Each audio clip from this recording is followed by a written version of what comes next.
Nakagawa na naman ng panibagong history ang Gilas. Kai Sotto hype na hype at napa-stare down pa sa opponent. For the win na naman si Justin Brownlee. Heto na ang most anticipated match na hinihintay nating mga Pinoy fans. Gilas Pilipinas kontra New Zealand. Maagang napa-timeout si Coach Tim Cone sa opening frame dahil sa 8-0 run ng Tall Black. Dalawang magkasunod na tres ang pinakawalan ni Corey Webster.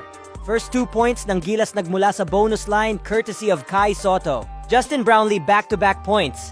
One-handed layup at nasundan ng baseline jumper.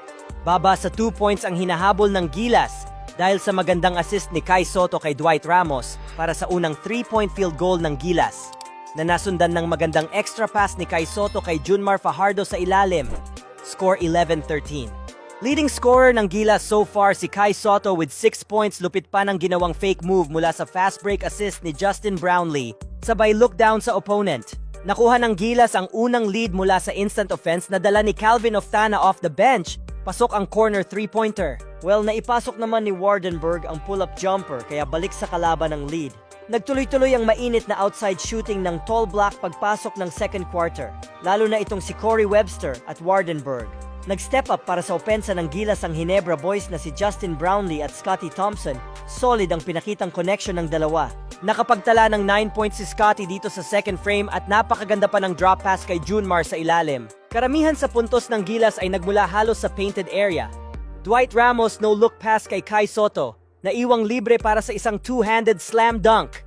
Back and forth ang opensa ng Gilas at New Zealand lalo na sa 3-point line. Instant offense off the bench din ang ambag ni CJ Perez na nasundan ng tres ni JB.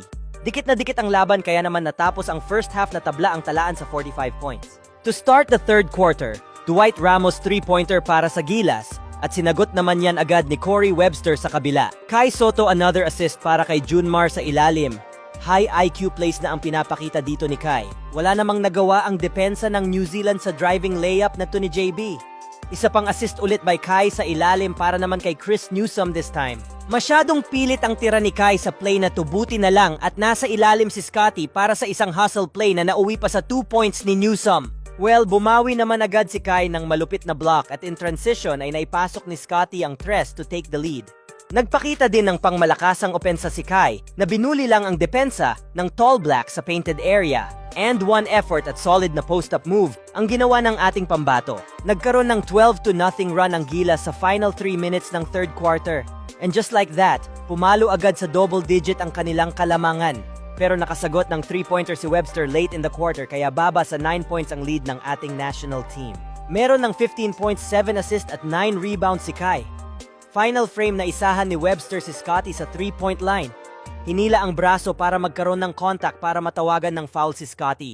Sinubukang i-challenge ni Coach Tim Cone pero hindi pinayagan ng official. Justin Brownlee and one play halos gumapang na ang bantay kakahabol kay JB. Well, nag-mini run naman ang New Zealand hanggang sa naibaba nila sa 4 points ang abante ng Gilas.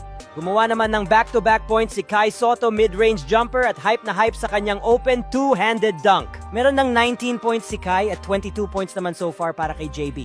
Intense ang laban sa final 3 minutes ng game dahil in rhythm ulit ang opensa ng New Zealand. 1-minute mark Chris Newsome 3-pointer agad ang ginawa after ng timeout. Hype na ang buong arena at bench ng Gilas at nasundan pa ng magandang depensa nito na nauwi sa turnover ng Tall Black. Last 30 seconds umiscore ng 5 straight points ang New Zealand para ibaba sa 2 points ang lead ng Gilas. Buti na lang at naipasok ni JB ang dalawang bonus free throw para masecure ang panalo ng ating national team. Nakagawa na naman ng panibagong history ang Gilas at si Coach Tim Cone dahil first time na tinalo ng ating national team ang New Zealand at dito pa sa ating home court. Maraming salamat sa panonood mga idol, paki-like ang video at subscribe for more updates.